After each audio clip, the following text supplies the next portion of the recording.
Welcome to China in Focus. I'm Tiffany Meyer. Our top story, homes of a top advisor to New York City Mayor Eric Adams raided by the FBI.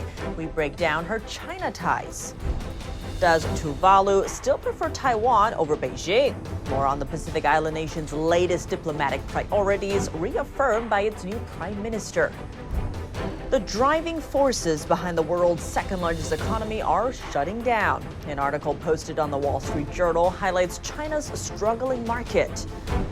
And should insurance companies pay for organ transplants for Americans that are performed in China?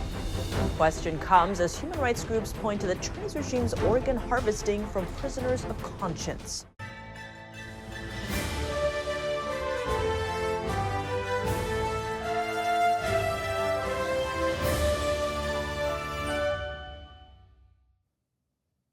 An FBI raid on a top advisor to New York City Mayor Eric Adams. Federal agents searched the homes of Winnie Greco Thursday.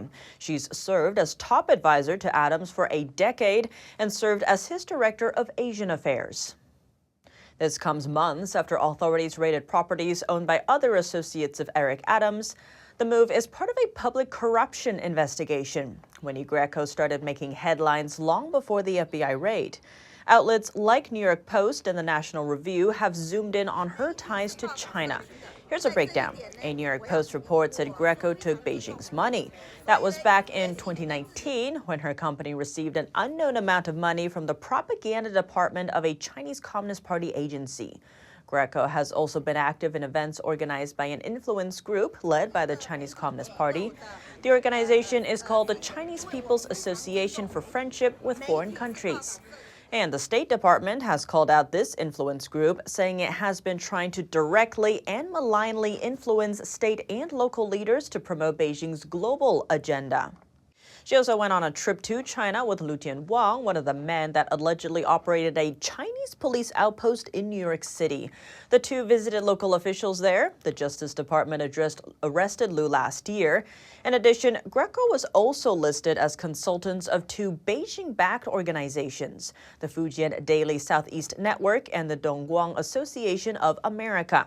A spokesperson for the mayor denied that Greco served as a consultant. Greco is currently on leave. NTD reached out to the New York mayor's office for comment, but did not hear back before airtime. A small nation in the Pacific holding out under pressure from Beijing. The new prime minister of the island nation Tuvalu said on Friday that it would maintain diplomatic ties with Taiwan. And our ties with Taiwan are purely based on democratic principles. And they have been very loyal to us, and we have likewise been very loyal to them. Out of all the island nations in the Pacific, Tuvalu is one of just 3 that still recognize Taipei. The Chinese Communist Party sees Taiwan as part of Chinese territory, despite never having ruled it. And as the communist regime expands its influence in the region, some island nations there have switched recognition from Taiwan to Beijing, largely due to pressure or incentives from the regime. When Taiwanese President Tsai Ing-wen took office 8 years ago, Taiwan had 22 diplomatic allies. Now that number has dropped to 12.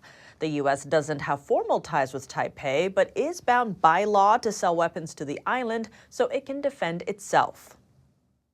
Tesla is unveiling new incentives, including insurance subsidies to woo consumers in China.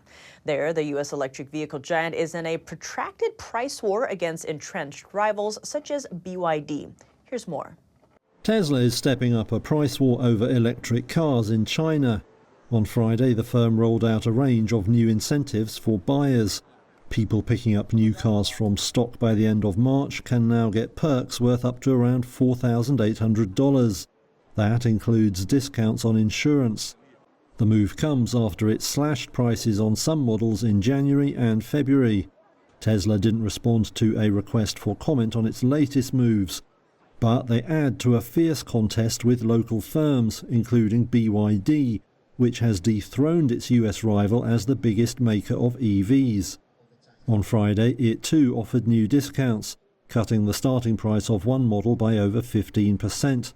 In February, it had responded to Tesla's moves with even bigger price cuts of its own. Tesla sparked the price war last year in a bid to grab market share amid signs of softening demand for EVs. It has since done discounts around the world, forcing other automakers to respond. Ford last month cut the price of its Mustang EV by up to $8,100. How should the West read China's sluggish economy?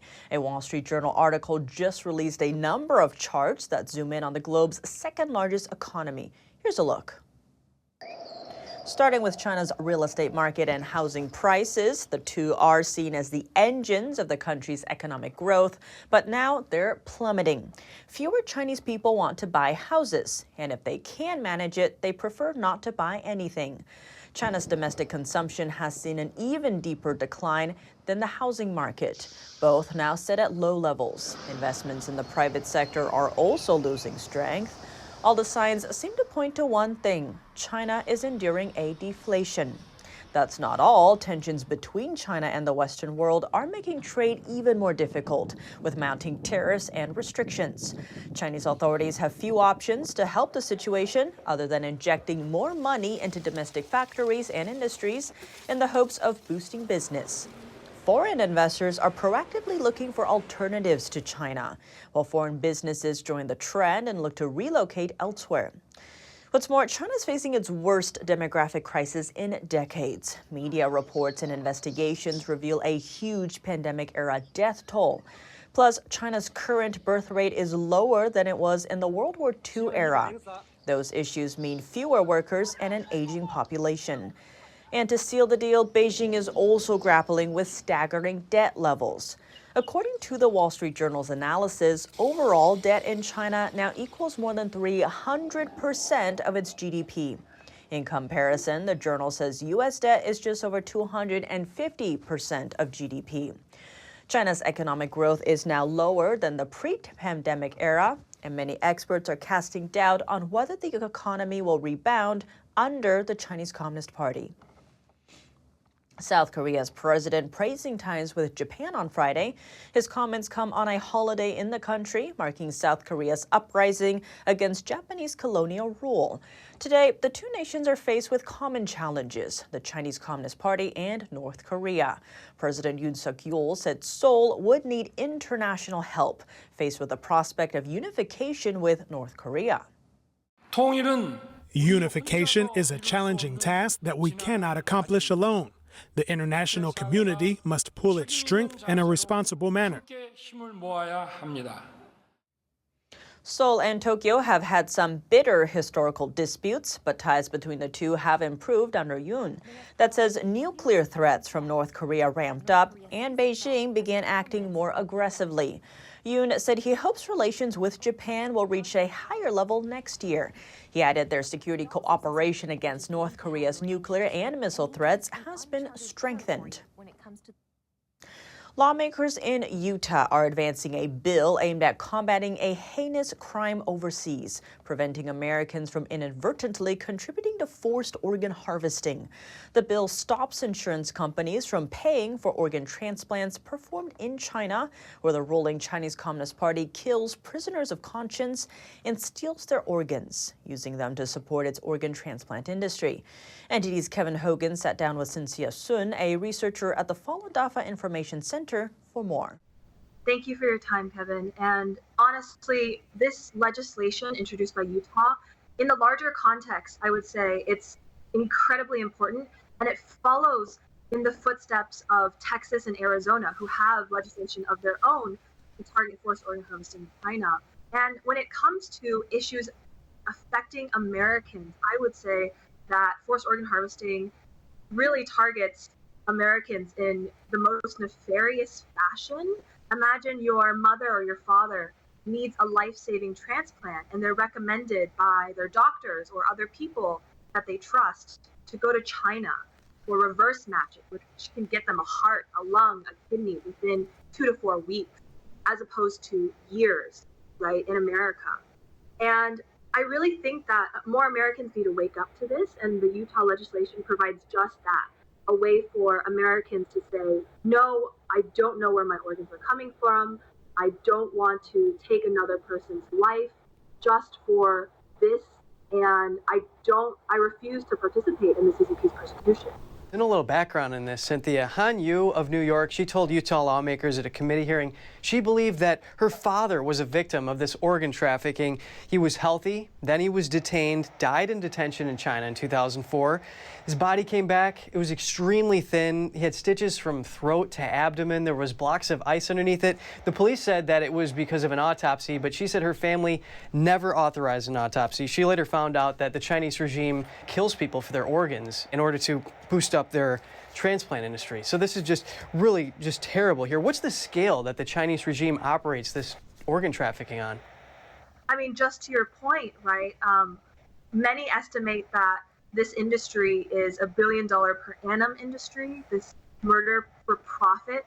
And on top of Han Yu's story, which is incredibly sad and incredibly gruesome to hear, in the past year, I've interviewed dozens of survivors from, prisons in China who have recently escaped to different regions around the world. And they're all Falun Gong practitioners who share a similar story. While they were detained in custody, while they were being tortured, they were actually forced to have blood tests and physical examinations.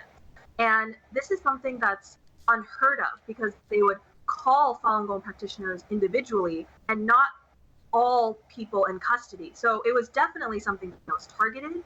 It was something that was intentional. Just briefly here, Cynthia, what can people do if they are concerned? Are there petitions they can sign or anything like that? Yeah, there's petitions all over. End Transplant Abuse has petitions, but I would honestly recommend people to just tell people about it, because if there isn't a supply for organs in China, then there will be no more killing of Falun Gong practitioners and other innocent prisoners of conscience like Uyghurs for organs. So if you just talk to your family members who are in need of life-saving transplants, if you inform your hospital, if you work at a hospital or school, then I think if word gets around, I think that's something that could potentially be more powerful than legislation itself. Cynthia Sun, researcher at the Falun Dafa Information Center, thank you so much for your update on this. Thank you. Next, we'd like to take a moment to share some of your comments about our show. A number of viewers sent in comments on our top story on Thursday. It covered how Chinese-made high-tech cars could spy on Americans, and that the Chinese Communist Party could have an off switch built into these cars even after they're sold to the U.S. and run on American roads. A viewer by the name Bulging Battery wrote in, China has an off switch on a lot more than just automobiles. Another comment left by Diego Silent joked that a Chinese car mysteriously stopped working after I had said Taiwan is a country. And another viewer, Hindutva, left a similar joke, writing, my Chinese car stopped working when I put Winnie the Pooh toy tied to the rear vision mirror.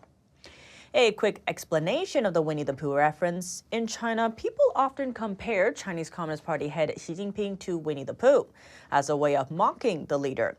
This started when people compared a photo of Xi Jinping and former President Barack Obama with that of Winnie the Pooh and Tigger. Don't forget to tell us what you think of today's show, or if you have an idea for something you'd like to see us cover, send us an email at chinainfocus@dd.com. That's all for today's China in Focus on YouTube. We're now sharing a shortened version of our program here after being demonetized for 3 years. If you'd like to support us, consider donating. Find us at donorbox.org/China-in-focus or subscribe to our partner platform, Epic TV, where you can watch our full episodes. Here's what to look out for in our second half. Held in the balance by a booming organ transplant industry, the lives of prisoners of conscience. With Utah now taking a stand against China's forced organ harvesting, an expert breaks down how much average Americans are still in the dark. Launching 100 space missions in just 1 year, Beijing is setting an ambitious goal to challenge NASA's supremacy in the final frontier. Another major Chinese real estate firm now teetering on the brink of liquidation. What does it say about the nation's economy as a whole? We hear from residents in Shanghai. More on that after the break here on China in Focus. Thanks for watching China in Focus. I'm Tiffany Meyer. See you soon.